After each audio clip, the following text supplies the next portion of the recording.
কারবার অ্যাপে আপনাকে স্বাগতম। আজকের এই ভিডিওতে আমরা দেখব কারবার অ্যাপ ব্যবহার করে কিভাবে বারকোড জেনারেট এবং প্রিন্ট করা যায়।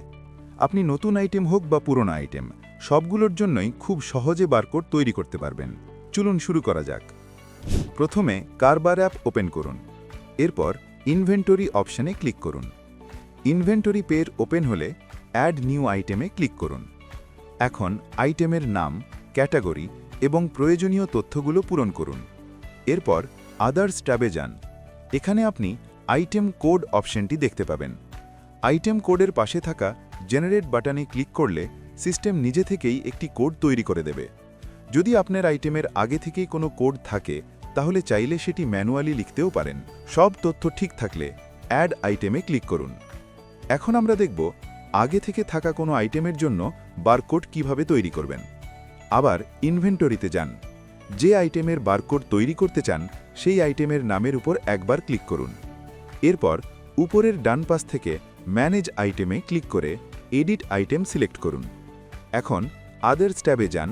এখান থেকে আইটেম কোড জেনারেট করুন অথবা প্রয়োজন হলে নিজে কোড লিখুন। সব আপডেট শেষ হলে আপডেট আইটেমে ক্লিক করুন। মনে রাখবেন, আইটেম কোড ছাড়া বারকোড জেনারেট করা যাবে না।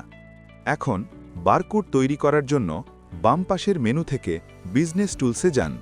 এরপর বারকোড জেনারেটর অপশনে ক্লিক করুন।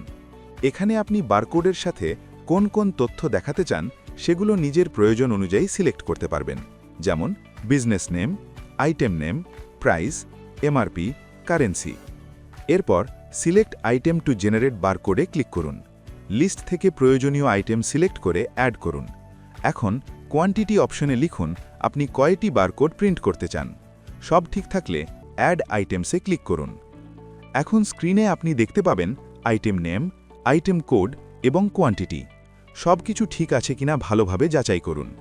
এরপর উপরের ডান পাশে থাকা প্রিন্টার টাইপ অপশন থেকে নির্বাচন করুন A4 প্রিন্টারের জন্য রেগুলার প্রিন্টার আর লেবেল প্রিন্টারের জন্য লেবেল প্রিন্টার। এরপর পেপার সাইজ সিলেক্ট করুন। এতে প্রতি পেজে কয়টি বারকোড প্রিন্ট হবে তা নির্ধারণ করা যায়। সব সেট হয়ে গেলে জেনারেট কোডে ক্লিক করুন। এখন বারকোড প্রিভিউ দেখতে পাবেন। এখান থেকে চাইলে বারকোড ডাউনলোড করতে পারেন অথবা সরাসরি প্রিন্ট বারকোডে ক্লিক করে প্রিন্ট নিতে পারেন। এইভাবেই খুব সহজে কারবার অ্যাপ ব্যবহার করে বারকোড জেনারেট এবং প্রিন্ট করা যায়।